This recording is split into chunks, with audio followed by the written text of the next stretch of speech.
ఈ వ్యామోహం అనేది ఒక పుత్రుడి తోటే కాకుండా ఇంకా అన్ని రకాల రిలేషన్స్ తో ఉంటాయి కదా ఉంటాయి కదా. వ్యామోహం అనేది. వ్యామోహం అనేది పుత్ర వ్యామోహం కానివ్వండి, భార్య పట్ల వ్యామోహం కానివ్వండి, ఏదైనా ఒక వ్యామోహం అనేటువంటిది మన పతనావస్థకు తీసుకెళ్తుంది.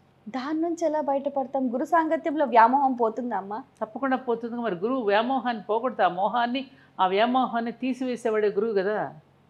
ఒక ఇనుప కడ్డీని ఒక పరసవేది బంగారంగా ఎలా మారుస్తోంది? అలా మార్చడం. ఒక ఒక అప్పటి వరకు ఉన్నటువంటి బండరాయిని ఒక శిల్పంగా ఎలా మారుస్తున్నాడు? అదే కదా గురువు. అనవసరం అన్నీ తీసేస్తే అందులో ఉన్న కృష్ణుడు బయటపడుతున్నాడు కదా. ఇప్పుడు ఆ విగ్రహం ఉందని మనం చూస్తున్నావు. అంతకుముందు ఆ రాయిలో ఉన్నట్టు కృష్ణుడు ఉన్నాడు ఆల్రెడీ. అనవసరమైనది తీస్తే కృష్ణుడు బయటపడ్డాడు. అలాగే మనలో ఉన్న అనవసరమైనవన్నీ తీసి పారేస్తే, రాగద్వేషాలని, ఎర్షటి వర్గాలను తీసి పారేస్తే నీలో ఉన్నది ఏంటో బయటపడుతుంది కదా. అప్పుడు కదా నువ్వు పూజింపబడతావు. కాబట్టి బయట పూజింపబడేటట్టు చేసేటటువంటి వాడు గురువు. ఒక ముడి సరుకును తాను తీసుకుని దానికి సానబెట్టి దానికి అద్భుతమైన ఒక వస్తువుగా తయారు చేసి మార్కెట్లో పెడితే అది ఎంత విలువ ఉంటుందో అంతటి విలువను పెంచేవాడు గురువు. ఇవాళ నేను కూర్చుని ఉన్నాను, నా గురించి నువ్వెంత విలువైన మాటలు చెప్పావు, నీ చేత అలా ప్రశంసింపబడడానికి కారణం ఎవరు? మీ గురువు గారు. అంతే కదా.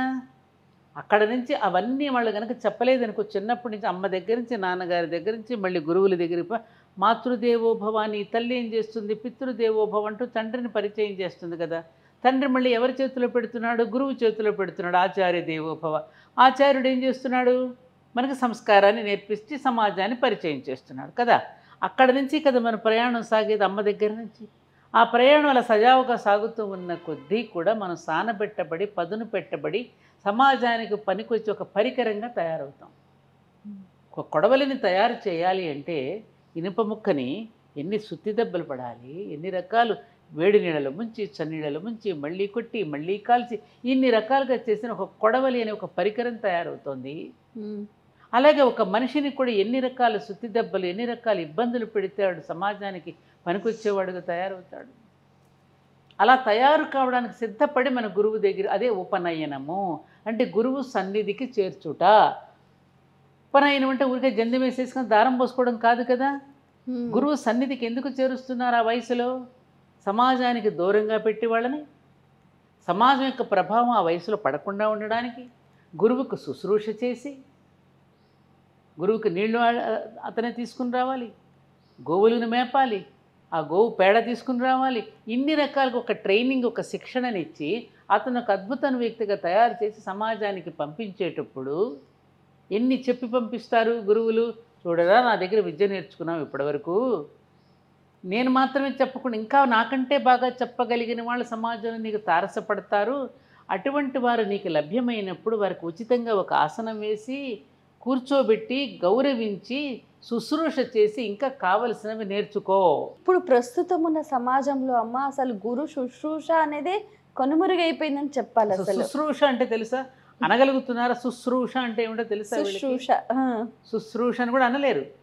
సేవ, సేవించుకుని. మేము చిన్నప్పుడు చేసేవాళ్ళం అలా. వాళ్ళు ఏమంటున్నారంటే ప్రస్తుతం ఉన్న ట్రెండ్ లో ఎవరి డ్యూటీ వాళ్ళు చేస్తున్నారు, డబ్బులు ఇస్తున్నాం, ఫీజు కొడుతున్నాం, పాఠం చెప్తున్నాడు అంటున్నారు.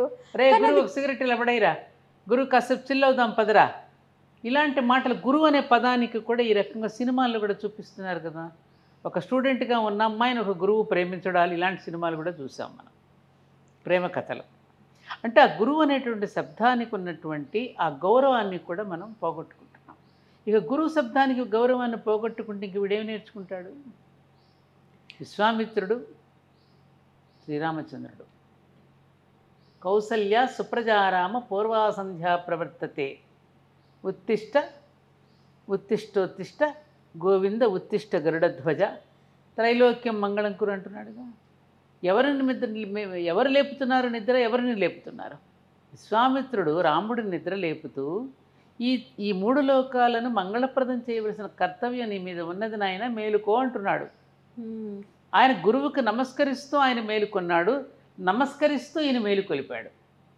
రామకృష్ణ పరమహంస, వివేకానందుడు కూడా అదే కదలే, ఉత్తిష్టత జాగ్రత్త, మేలుకో.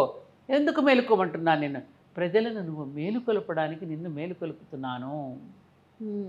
ఆ మేలుకొల్పవలసిన బాధ్యత నీ మీద ఉన్నది నాయన. అని చెప్పే కదా రామకృష్ణ పరమహంస కూడా వివేకానందుడిని చేరబిలిచి ఏమ్మా తన శక్తినంతా ఆయనకి ధారపోసి ప్రపంచ జాతులకు అందరికీ కూడా మన భారతీయ సంస్కృతిని మన భారతీయ వైభవాన్ని ప్రపంచ జాతాలకు చాటి చెప్పినటువంటి వాడు స్వామి వివేకానంద.